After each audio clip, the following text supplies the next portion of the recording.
This is Colt Single Action Army style firearm versus Colt 1911 style firearm.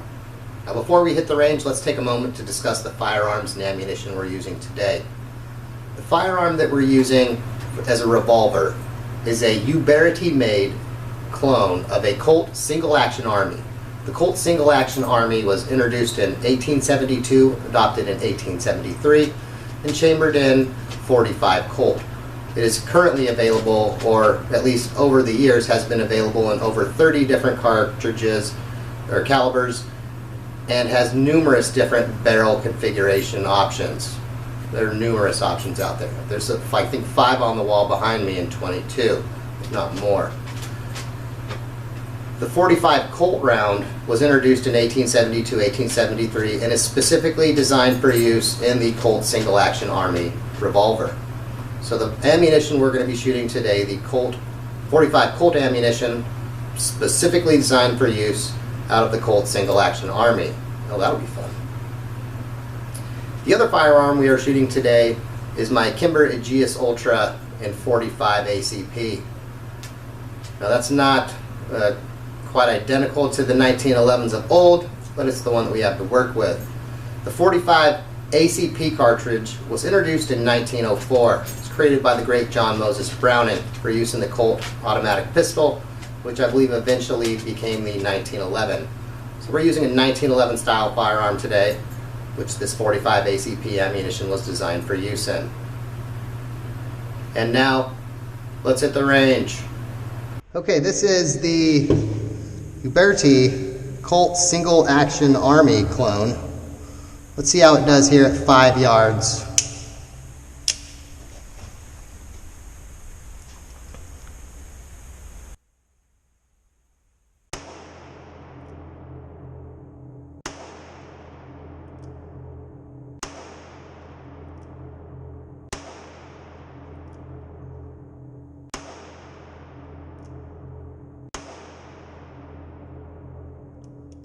Well, my first 3 were really good.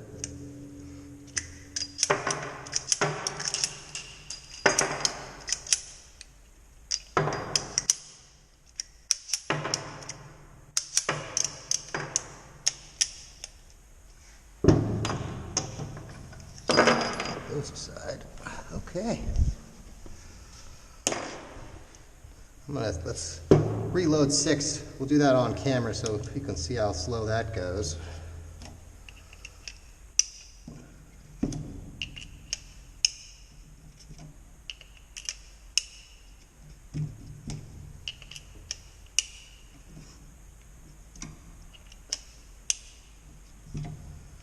Okay, we'll do 6 more here. I'll do at the head of our target now.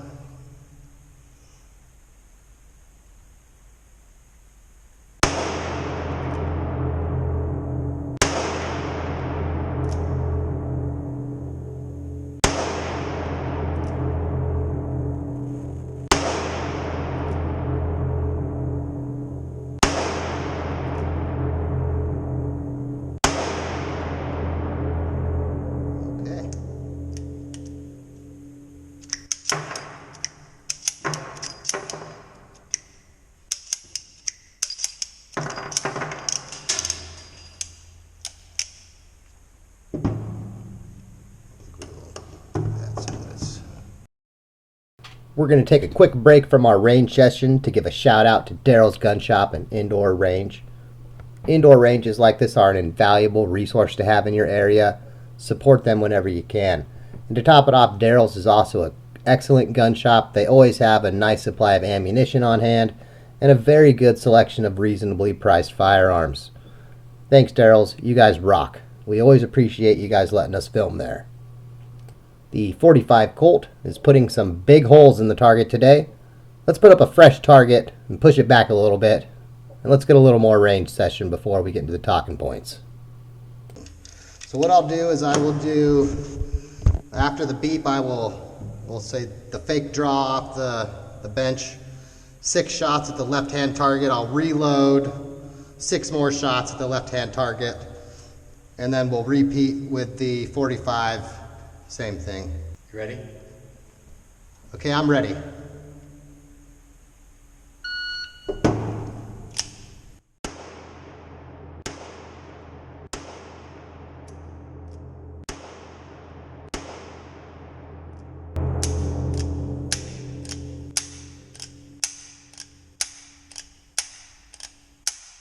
That's not good. Let's check. It's 9.02. Are we being recorded so that people Yep. hear that? Oh yeah.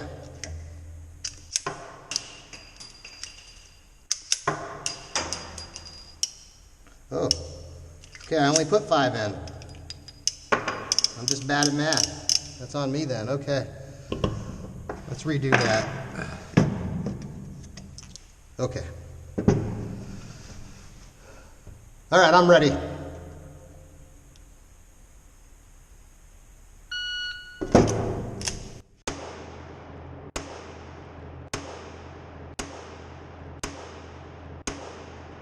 We'll do our reload now. 7.77.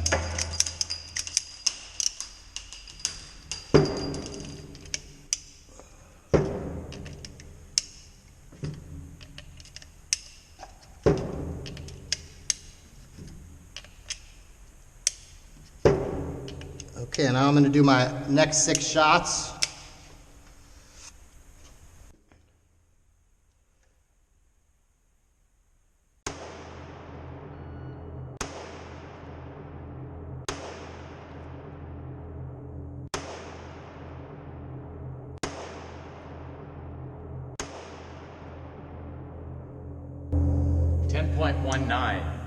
I was trying to do a little more measured accuracy on the second 6.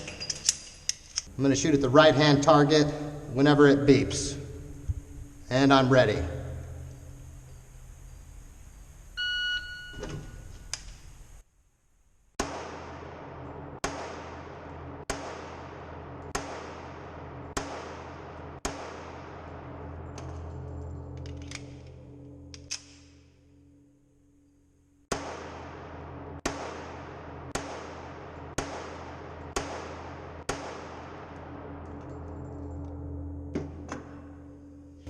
.32 for 12 shots.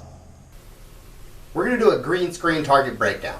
Let's start with our target from our Single Action Army in 45 Colt. And here we can see we have most of our shots are on the target. We did take 17 shots rather than 12. If you remember our first set, we only loaded 5 of 6 because of my poor math. But considering I haven't shot this gun in a few years, I would say we have a pretty good group for me. All my shots are on the target at 7 yards.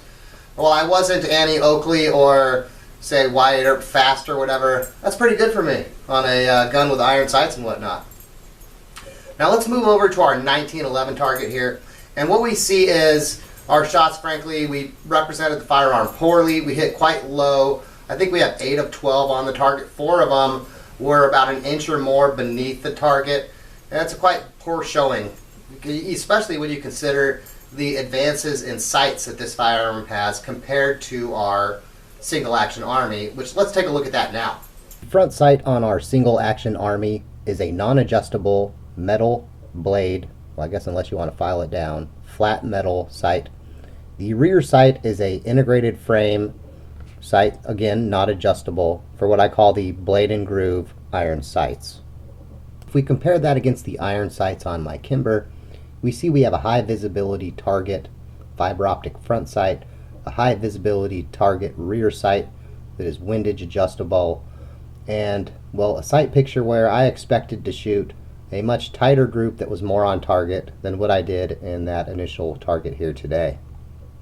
And note, that's on me, that's not on the firearm or the ammo. They're much better than I am in this case. Uberti first, and we're ready? Yep.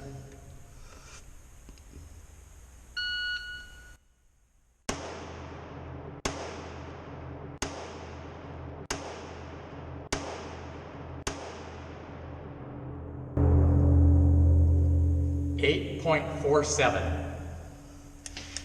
I got all 6 on there too, which is pretty good. Okay, I am ready whenever you're ready.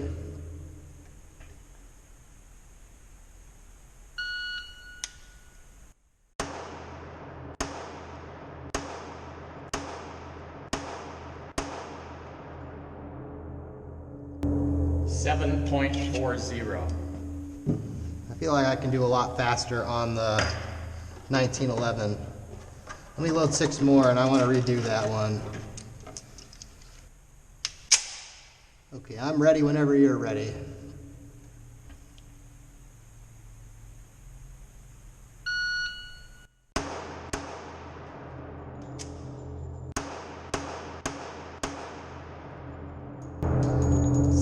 .18 with a failure to feed. I thought I could do faster. Let's do one more, hopefully with no failure to feed. I'm ready whenever you're ready.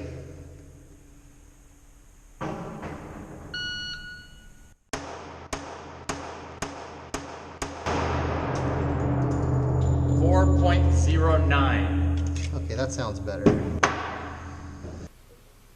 Alright, how about another green screen breakdown? If we start with our Single Action Army again here on this side. Again, we only fired 6 shots on this one, and our speed, I would say, represents what the average shooter would do like myself. The average untrained, trying to be like in the movies, but safely. We put all 6 on the target. I think that's a very good group for me. I think there are people that can certainly do much, much better. But when you consider that we're shooting a single action only firearm, trying to be quick but safe about it, well, I'm happy with that results. Now let's move on to our 1911 here.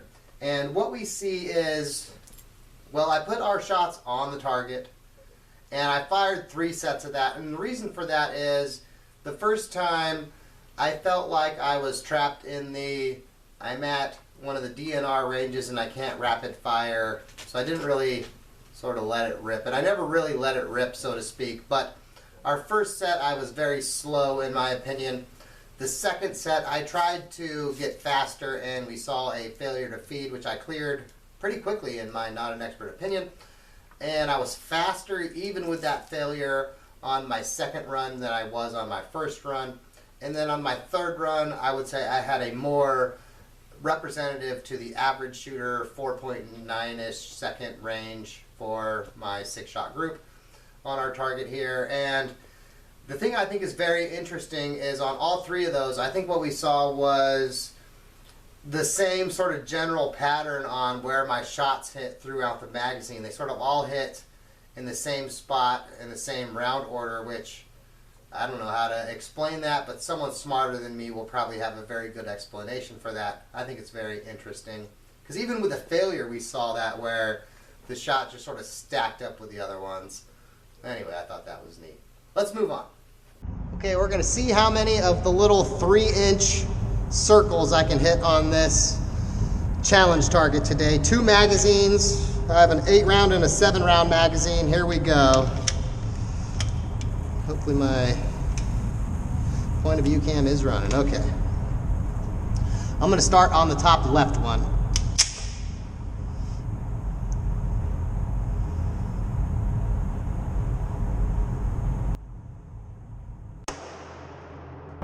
We went a little above that one.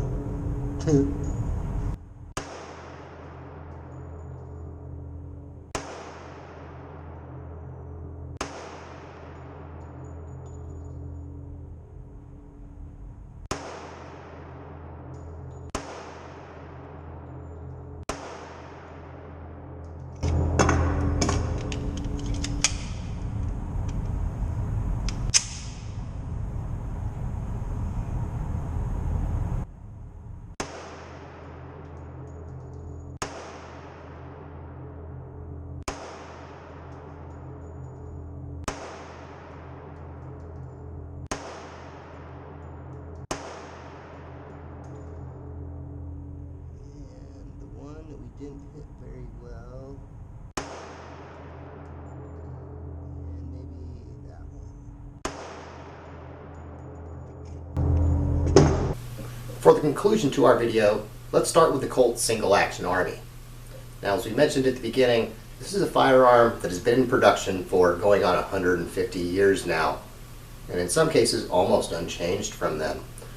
Now, there are some versions, I believe started maybe the 90s, early 2000s, where you could get them with a transfer bar safety. and safely carry them with all 6 cylinders loaded. Though as far as I've been alive, or I should say as long as I've been alive, the traditional way of carrying one is with 5 cylinders loaded. The empty cylinder sits under the firing pin. I'll show you some pictures on the screen here on why that is, because yes, if actually something happens, like say you drop the firearm, lands hammer down, and there's a loaded round in the chamber underneath the firing pin, theoretically your firearm could go off, which would be a bad time. Now the way that's avoided, of course, is they do 5 rounds in the 5 cylinders, 1 empty cylinder. The empty cylinder is the one that sits under the firing pin. If, say, your firearm somehow did fall, land hammer down, no round there to go off. Sucks that your firearm fell, but at least nothing happened otherwise. Now a good example of a nice holster available for these firearms, and this was made for me more than 25 years ago by John Bianchi, which is a very famous holster maker. They've made holsters for John Wayne, Roy Rogers, all sorts of famous actors in Western cinema, as well as private individuals, competition shooters, single action shooters, etc. They're a very reputable holster manufacturer. And one of the very nice features, as far as I'm aware, all of their holsters have come with it as long as I've been alive, is this hammer thong. So your firearm, say you're doing mounted shooting, right? Riding your horse, doing a competition, shooting balloons with the sand rounds or whatever they're called now, chalk rounds or whatever. Your gun can't just hop out of your holster on you on your own. You would have to first remove the hammer thong before you could draw it. Right, so that's a very nice, simple, example of a very simple safety feature on a holster that would be, say, a Western style holster that also keeps your firearm safely in place.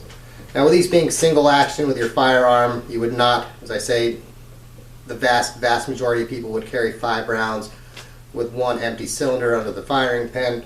So, and you of course would not be carrying it hammer cocked. So as you can see on this holster, technically the hammer is accessible, but you wouldn't be carrying it with the hammer cocked anyway, so it's not like you could fire the firearm that way. It's not double action, it's single action only.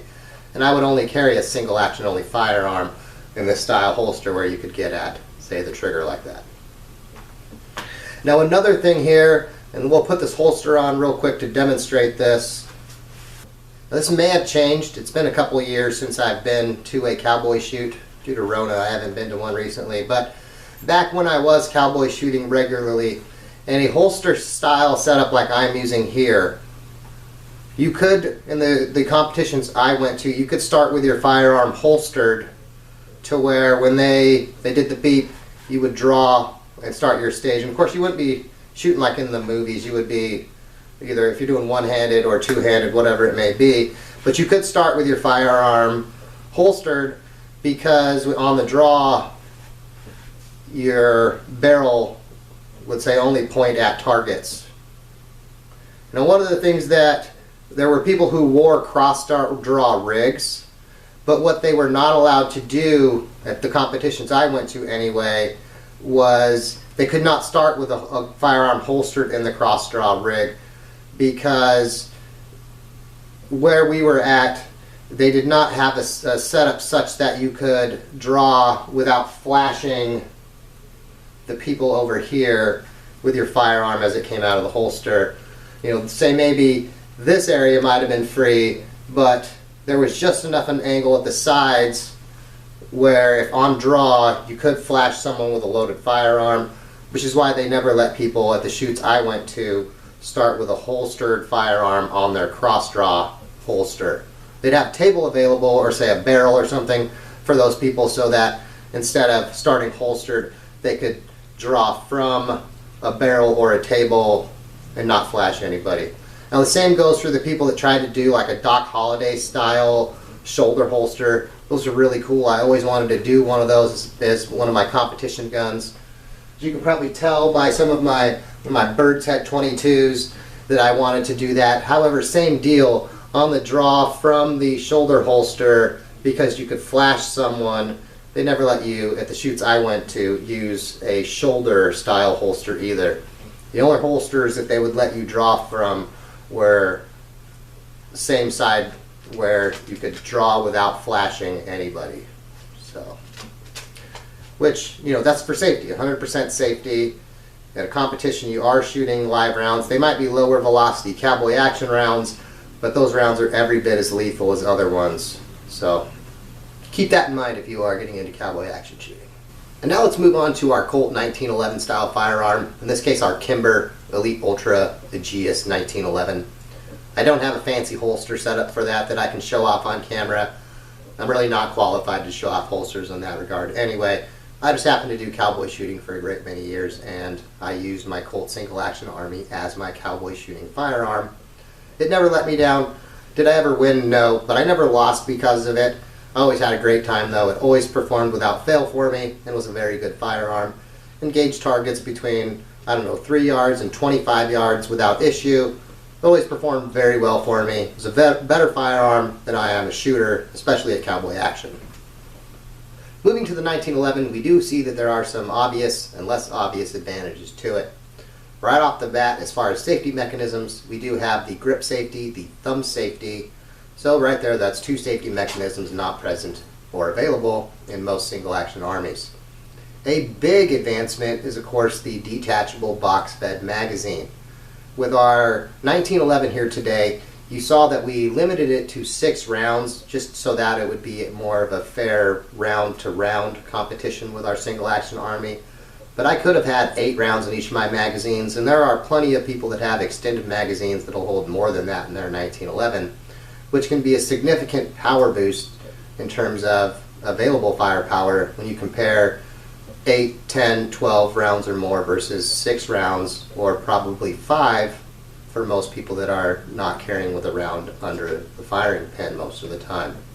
There are some firearms chambered in 45 Colt, like say the Ruger, the Black Hawk or Red Hawk, Super Red Hawk, the really heavy framed Ruger firearms, where that you can load high pressure, hand load high pressure 45 Colt rounds and get them, I would say, close to 44 Magnum, say. However, hot rounds like that would not be safe to use in most 45 Colt firearms, especially the Colt Single Action Army style ones. They're just too thin in the frame to support the high pressure that, say, some 45 Colt ammo would be capable of. Now, the standard velocity 45 Colt ammunition, pressure-wise and performance-wise, is going to be very similar to your standard 45 ACP ammo.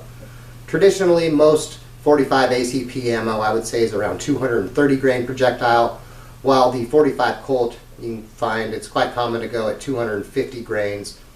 Though if I'm being honest, when I'm reloading and doing cowboy action shooting, when I can't find 250 grain projectiles, it's not uncommon for me to use the same 230 grain projectiles that I would load in my 45 ACP. I don't recommend you do that, of course. You should follow your reloading manual and make sure that you know what you're doing. Don't do what I'm doing. I'm not a reloading expert. I'm just relaying an analogy. Both 45 ACP and 45 Colt are capable of supporting projectiles besides the 230 and 250 grains that I mentioned here today. And in fact, those calibers are quite versatile in regard to the projectile weights that they can support. Now, getting back to the 1911, one of the things that we saw here in the video today is, for the vast majority of people that are not, say, last name Muckluck, the 1911 is going to perform significantly faster than the Single Action Army. Now, my 1911, the best 6-shot set I had here today, I think it was 4.09 seconds, which for me that feels fast, but to other people that's going to be quite slow. And in fact, the crew, they were a full second or more faster than me on their attempts, and were approaching 2.5 seconds on their 6-shot groups and doing even better. So I would say I'm actually quite slow in that regard compared to, say, other average shooters, but I think it's within the range of what I would consider the average shooter's performance in that regard. Now, certainly the 1911 for the vast majority of people is going to be faster on its follow-up shots than what the Single Action Army will be. And of course it will be capable of being reloaded much faster. I'm not aware of anybody that is capable of reloading 6 rounds into the Single Action Army faster than someone can just eject and load a fresh magazine in a 1911, though I could very well be wrong on that front. Now, both firearms have been available in a wide range of calibers and configurations in terms of the barrel lengths available.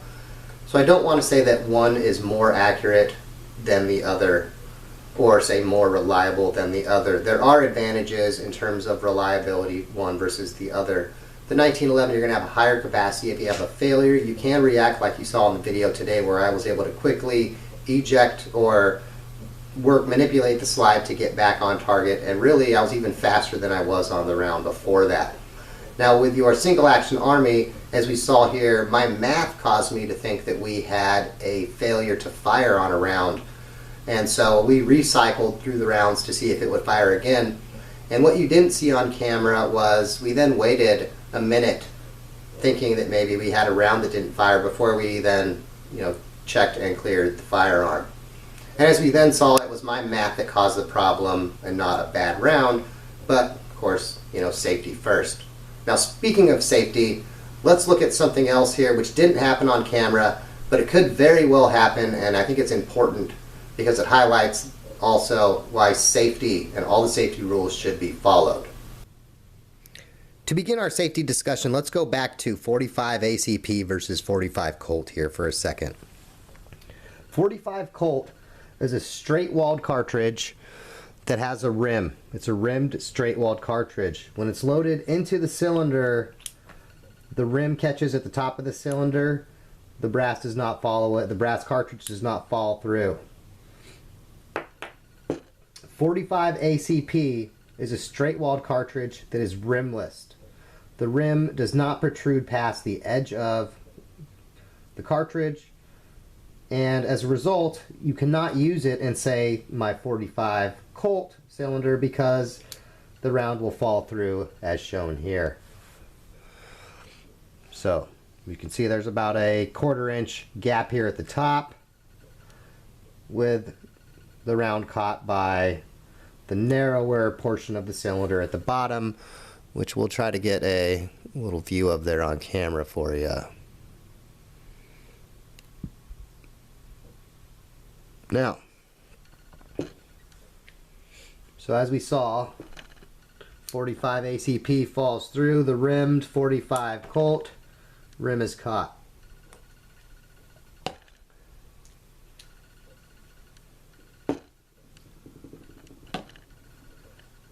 Now let's see here. Here are 2 magazines. Neither of these magazines work in this 45 ACP. It's for a compact. I don't have a compact. But the reason I show them is, as you can see, they are the same dimensions other than the plastic plate on the bottom of this one. And as it turns out, one's a 9mm 1911 magazine, one is a 45 ACP magazine. And since these don't fit, we can show you this, but just for the internet's sake, this is a dummy round. We're not loading a live 9mm in here. And you can see it fits into my Kimber, though because this is a compact magazine, it doesn't fit. It's not tall enough to actually get the round in line with the chamber. Though if I did have a full-size 9mm magazine, it would, and you could load a 9mm into your 45 ACP 1911. Ask me how I know. Most other channels probably don't talk about issues like this, especially when they're not on camera. But we like to. We like to use these as teaching and learning moments, especially when nothing bad happened. When we were doing our time test yesterday, the crew had brought a couple different Springfield 1911s. One of them happened to be a 9mm 1911, same size as one of the 45 ACP 1911s. And when they set out their magazines, they happened to actually set out a 9mm magazine next to the 45 one. And as we saw in the previous clip here, they're identical in size.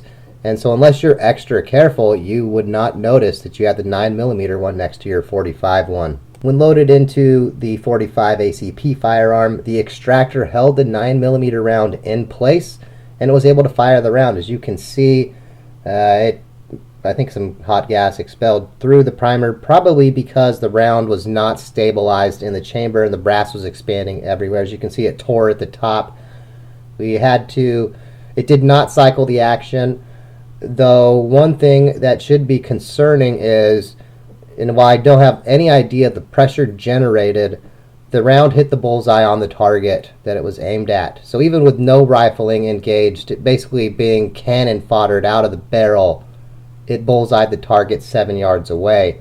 Now, was that enough force to be lethal? I don't know for sure, but you don't want to find out the hard way. I have a feeling that it could absolutely be lethal, and you don't want to be the one that finds out.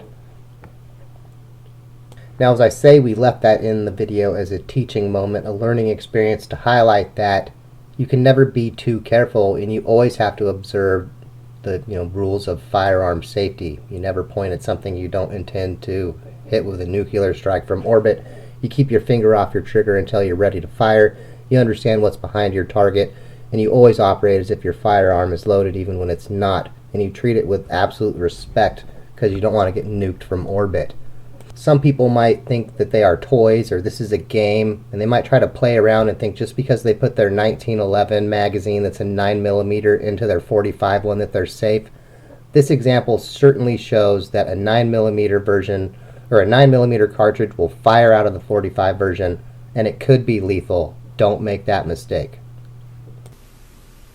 While both the Single Action Army and the 1911 are designs that are well over 100 years old at this point, both continue to prove that they are accurate, reliable, and capable firearms, and when handled properly and properly maintained, they can also be extremely safe firearms. Now, we can say that still, after more than 100 years than 1911, there are plenty of people in the world that carry and rely on that firearm for their personal protection, home defense, and concealed carry needs. It wouldn't surprise me at all to find out that going on 150 years later, if people are still carrying the Single Action Army in much the same way that the 1911 is carried today, or even if newer, more popular options like say a P365 380, a Glock 19, etc. are carried by millions of people today. Some of those people are probably still carrying a Colt Single Action Army, and it wouldn't even surprise me if some of those are over 100 years old at this point. They're capable firearms, and when properly maintained, they're built to last. The Single Action Army doesn't have some of the advantage that more modern firearms have. It doesn't have, say, some of the safety mechanisms. It doesn't have the capacity. It's not as easy to reload as, say, a firearm that has a detachable box magazine. But there are things that it does well even still. It's very reliable, it's very capable, very accurate, and heck, it's heavy enough if it comes down to it, you could always beat something to death with it. Going on 100 years later, the 1911, while it's starting to show age in some of the same ways that the Single Action Army is, we do see innovations in things like the 2011 that are trying to overcome some of the deficiencies that, say, the 1911 now has compared to some newer firearm designs. That's not to say those designs are any better, but I think someone in 1911 would have enjoyed a double-stack 1911 like, say, the 2011 of today, compared to, say, a single stack version that they had back then. But of course, I could be wrong. Plenty of people will still enjoy their single stack 1911s. I happen to be one of them. Well, I hope you found this video useful. Thanks for watching, and as always, have a good day. Don't forget to like and subscribe so Freddy gets his biscuits.